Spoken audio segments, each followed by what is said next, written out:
इस समय जिस तरीके से संसद में आज जो चर्चा होनी है, बहुत इसकी लगातार एक हफ्ते से मांग हो रही है, प्रतीक्षा चल रही है।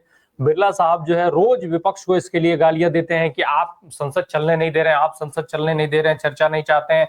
दरअसल पहलगाम और ऑपरेशन सिंदूर को लेकर के जो मांग शुरू से है चर्चा की विपक्ष की, उस पर विपक्ष लगातार अड़ा हुआ था।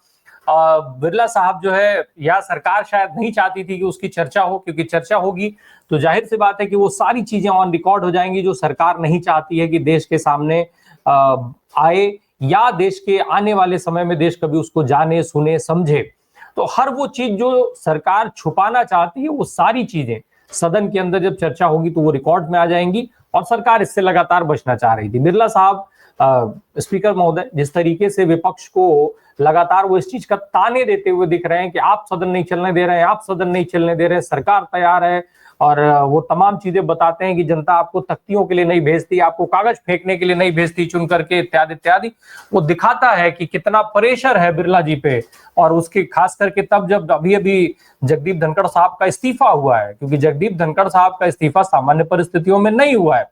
और ये बिल्कुल ये क्योंकि लोकतंत्र में जिस तरीके की एक आस्था का बड़ा विषय है, बिहार के साथ जिस तरीके की नाइंसाफी करने की कोशिश की जा रही है, और अगर वहां ये सफल हुआ तो हर उस राज्य को पहले टारगेट किया जाएगा जहां गैर भाजपा शासित सरकारें हैं और भाजपा को अपनी उम्मीद नहीं दिखती है। यानी अगली कड़ी तुरंत पश्चिम बंगाल तैयार है, पश्चिम बंगाल का हश्र वही होगा अगर बिहार में ये चीजें लागू हो जाती हैं, क्योंकि तब उन्हें ये समझ में आ जाएगा, चुनाव आयोग समझ जाएगा, सरकार समझ जाएगी, भाजपा समझ जाएगी कि हम कुछ भी करेंगे, सुप्रीम कोर्ट के पास अब चूंकि एक बार हो गया तो अब सुप्रीम कोर्ट के पास कोई ऑप्शन बचा नहीं है, सुप्रीम कोर्ट हमें छूट दे ही रहा है, और अब हम जिसको चाहेंगे अपने हिसाब से अपनी पसंद के लोगों को वोटर बनाएंगे, हम वो वोटर बनाएंगे जो हमें वोट करे, बाकियों से मतलब नहीं है। तो ये परिस्थिति आज नहीं बनने देगा सुप्रीम कोर्ट, ये लगभग तय माना जा रहा है। आलोक सर, जितने ऑब्जेक्शंस अभी तक आए हैं और जितने खुलासे हुए हैं, जितने सबूत मिले हैं, ऑन कैमरा जितनी गड़बड़ियां दिखी हैं, क्या माना जाए कि इतनी गड़बड़ियों के बीच में ये सूची पब्लिश होने देगा सुप्रीम कोर्ट? जैसा कि आपने अभी कहा था, मैं आपके प्रोग्राम में आनंद जी के सामने भी कह चुका हूं, अगर सुप्रीम कोर्ट की जुडिशियल विजडम काम करती है तो वो आज ही नहीं है, उसके पहले इन लिमनी इसको जो है स्टे कर देना चाहिए था टिल फर्दर ऑर्डर, क्योंकि सुप्रीम कोर्ट भी आदमी है हमारी और आपकी तरह, उनको इनका मैनसीरिया समझ जाना चाहिए था।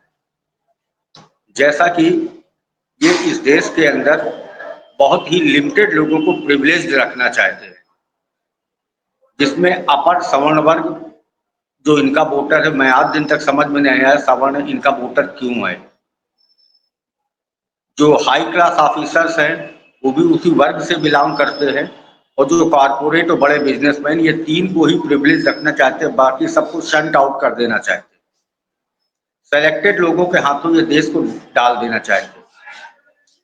सुप्रीम कोर्ट को इनकी मंशा समझ में आनी चाहिए। आखिरकार आप 20 लाख लोगों को मृत घोषित कर रहे हैं, तो ये कैसे मरे? अगर पैंडेमिक में मरे तो इसका मतलब आप जो कोरोना में मरे लोगों के आंकड़े बता रहे थे वो झूठे थे। और दूसरी चीज, अब आपको समझ में आ जाना चाहिए कि ये जो है अभी तक जनगणना क्यों नहीं करा रहे सन 11 के बाद। जनगणना में बहुत सारी चीजें आ जाती, अब आप कह रहे हैं इतने मर गए, इतने चले गए, ये कर गए, वो कर गए, तो क्या ये 24 का चुनाव आपने ऐसे ही वोटर से जीता है तो इलिजिटिमेट गवर्नमेंट रन कर रहे हैं? आपने अभी कहा कि कुत्तों के डोमिसाइल बन रहे हैं, अभी आपने दिखाया भी। तो ये नीतीश कुमार, लल्लन राय, एक और है इनका कार्यकारी अध्यक्ष कौन है, संजय झा, ये तो नरेंद्र मोदी के वैसे ही बन भी तो गए हैं, ये वैसे ही बने हैं नरेंद्र मोदी के। इसमें जो मांझी है, कुशवाहा है, और आपका पासवान का लड़का है, जो अभी तक इनके ब्राह्मणवाद को सलामी देने के लिए बेवजह टीका लगाए घूमता था, हालांकि टीका लगाना बुरी बात नहीं, मैं विरोधी नहीं हूँ, वक्त बेवक्त बहुत उचित अप्रोप्रिएट टाइम पर मैं भी लगाता हूँ, लेकिन मैं प्रदर्शन नहीं करता हूँ। वो बीजेपी को खुश करने के लिए टीका लगाए घूमता था, अभी उसको भी समझ में आ जाएगा, क्योंकि बिहार में खड़े होकर के नीतीश कुमार ने कहा था कि अमित शाह ने कि क्षेत्रीय पार्टियों खत्म हो जाएंगी, क्षेत्रीय पार्टियां खत्म हो जाएंगी। तो ये क्षेत्रीय पार्टियों को खत्म करके ये पूरे देश में लेके आएंगे।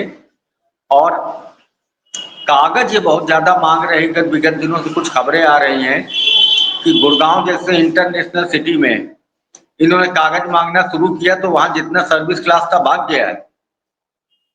और ये जो 3 BHK 4 BHK में बैठा हुआ वोटर जो आराम से पेंशन खा पाता है ना, वो बैठा व्हाट्सएप पर हिंदू राष्ट्र की जो गाथा लिखा करता था वो कूड़ा फेंक रहा है।